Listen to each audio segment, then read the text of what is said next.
दोस्तों आप सभी से नमस्कार। आप देख रहे हैं फरीदाबाद न्यूज़। मैं धर्मेंद्र प्रताप सिंह। इस वक्त हमें वकील राजेश खटाना के चैम्बर में, चैम्बर नंबर 398 सेक्टर 12 में है और वकील साहब को बधाई देने आए हैं क्योंकि वकील साहब ने एक केस जीता है और केस ऐसा भी हैरान करने वाला।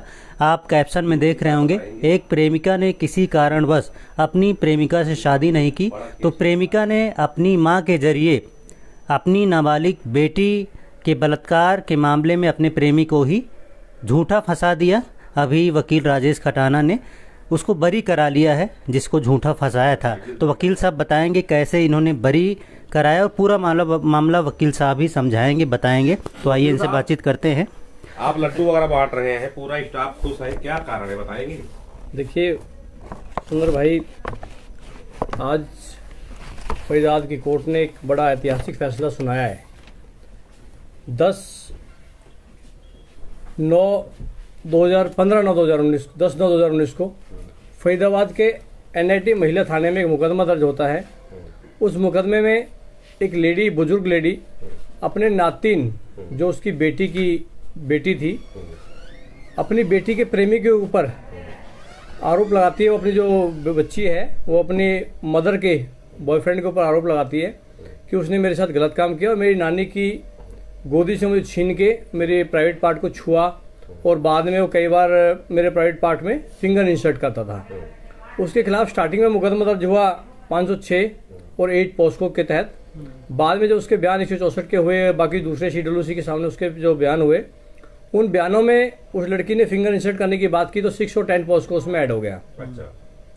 उस आदमी को पुलिस ने 15/9/2019 को अरेस्ट कर लिया और 15/9/2019 से लेकर आज तक वो पुलिस कस्टडी में था। उसमें 12-13 गवाहों को कोर्ट ने एग्जामिन कराया और एग्जामिन कराने के बाद जब डिफेंस एविडेंस की बात आई, उसमें एक सबसे बड़ी बात ये रही कि उस केस के अंदर जो राशिद, जो अक्यूज जो आज बरी हुआ है, उसकी जो गर्लफ्रेंड थी शहनाज, वो उस पूरे केस के अंदर गायब रही। अच्छा। वो कहीं भी खुल के सामने नहीं आई। उसने सारी चीज़ें अपनी बेटी और अपनी मदर के थ्रू कराई। अच्छा। ना उसमें गवाह बनी। तो हमने डिफेंस एविडेंस में उसको गवाह बनाने के लिए माननीय अदालत से दरखास्त करी। कोर्ट ने हमारी अर्जी को सुना और उसको सम्मन किए, लेकिन उसके वारंट किए, सम्मन करने के बाद आखिर वो ट्रेस नहीं हो सकी और पुलिस ने और हम लोगों ने काफ़ी ट्रेस करने की कोशिश की वो आके कोर्ट में एविडेंस दे कि भी कैसे कैसे मामला क्या हुआ है। हम लोग उसकी गवाही कराना चाह रहे थे, लेकिन लास्ट में हमें डिफेंस एविडेंस क्लोज करनी पड़ी कि हम उसकी गवाही नहीं करा पाए क्योंकि वो लेडी ट्रेस नहीं हुई। आज माननीय अदालत ने एक बड़ा ऐतिहासिक फैसला सुनाया है और मेरा मानना यह है कि जो जिस तरह के झूठे मुकदमे जो आज चल रहे हैं उन पे इस तरह के मामलों से रोक लगेगी। कोर्ट ने उस आदमी को 3 साल 2 महीने 17 दिन की कस्टडी भुगतने के बाद आज माननीय अदालत ने उसको बरी किया है। तो हम इसके लिए शुक्रगुजार हैं कि कोर्ट ने एक ऐतिहासिक फैसला सुनाया है और सच्चाई की जीत हुई है। जिस प्रकार एक आदमी उत्तर प्रदेश से आके यहाँ पर काम की तलाश में आता है और यहाँ एक झूठे गिरोह का शिकार हो जाता है और अपना जीवन, उसके फादर जो है बेड पे हैं, वो पेशेंट है, मदर उसकी बहुत एजड है, अगले महीने उस आदमी की बेटी की शादी है और वो आदमी 3 साल से कस्टडी में था। तो आज कोर्ट ने उसको बाइज्जत बरी करने का जो फैसला सुनाया है। शहनाज कहाँ रहती है? शहनाज फरीदाबाद के पल्ला इलाका है, वहाँ दीपावली इंक्लेव एक कॉलोनी है, वहाँ रहती है। तो बता रहे हैं कि दोनों में प्रेम संबंध था, शहनाज जी। और आरोपी में। हाँ, शहनाज, कितने दिन तक रहा इनका प्रेम संबंध? शहनाज और Mohammad Rashid live in relationship में बतौर पति पत्नी दोनों साथ रहते थे। कितने साल? ये लगभग 8-9 महीने साथ रहे। अच्छा। और शहनाज ने उसके बाद दबाव बनाना शुरू कर दिया, मेरे साथ निकाह करो, क्योंकि दोनों मैरिड थे। शहनाज भी ऑलरेडी मैरिड थी और जो अक्यूज्ड है वो भी मैरिड था। तो उसने कहा कि हम ऑलरेडी दोनों मैरिड हैं, 2 परिवार खराब होंगे, तो उन्होंने निकाह से डिनाई किया। तो उसके बाद उसने अपनी मदर के साथ एक प्लानिंग की और प्लानिंग करने के बाद उस साजिश के तहत अपनी 7 वर्ष की नाबालिग की मासूम बच्ची उसको उसका जो इस केस के अंदर इन्वॉल्व करके और उसके माध्यम से झूठा केस बंद करा के लगाने के बाद इस आरोपी को बंद कराया। अभी शहनाज ने धोखा खाने की वजह से उसको झूठा फंसाया या इनका एक गिरोह है जैसा कि आप बता रहे हैं? देखिए, कहीं ना कहीं ये लोग पैसा ऐंठने की एवज में ये केस हुआ है। अच्छा। कि शहनाज को ये आदमी पैसा देता रहा, काम में मंदी, फादर बीमार, पारिवारिक आर्थिक तंगी के कारण इसने पैसे देने कम कर दिए और मुझे लगा कि जो हमने केस के दौरान हमने पाया और जो केस में हमारी जांच के दौरान जो आया, जो हमने देखा केस में, तो मेरा मानना ये है कि कहीं ना कहीं उस आदमी ने शहनाज को समय देना कम कर दिया और उसको पैसे देने कम कर दिए। उससे आहत होकर शहनाज ने साजिश रची थी। उस साजिश के तहत इस आदमी को फंसाया गया है। तो ये क्या करता था ये आदमी हेयर ड्रेसर का काम करता था, नाई था मतलब? नाई का पेशे से नाई था। अच्छा, वही बुलंदशहर में? नहीं, ये बुलंदशहर से आके फरीदाबाद में बस गया यहाँ था। भी ये काम? यहाँ फरीदाबाद के पल्ला इलाके में काम करने लगा था और यहीं रह के अपनी रोजी रोटी कमा रहा था यहाँ पे। तो आपका कहना है केस झूठा था या कुछ सच्चाई इसमें? नहीं, केस 100% झूठा था। तो कोई और कार्रवाई होगी उसके खिलाफ? देखिए, आज शाम को उसको रिहा किया जाएगा। उसको रिहा होने के बाद उससे अगर वो चाहेंगे तो आगे इनके खिलाफ हम कार्रवाई करेंगे।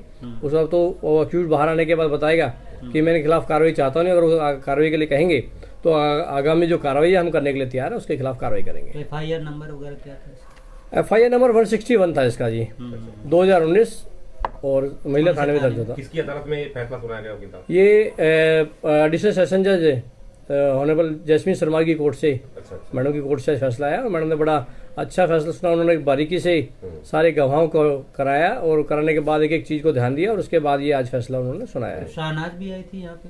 ये शहनाज तो पूरे केस के अंदर मिसिंग रही। अच्छा, कहीं भी शहनाज आज तक कोर्ट में पेश ही नहीं हुई। अच्छा, तो वकील साहब क्या कहेंगे?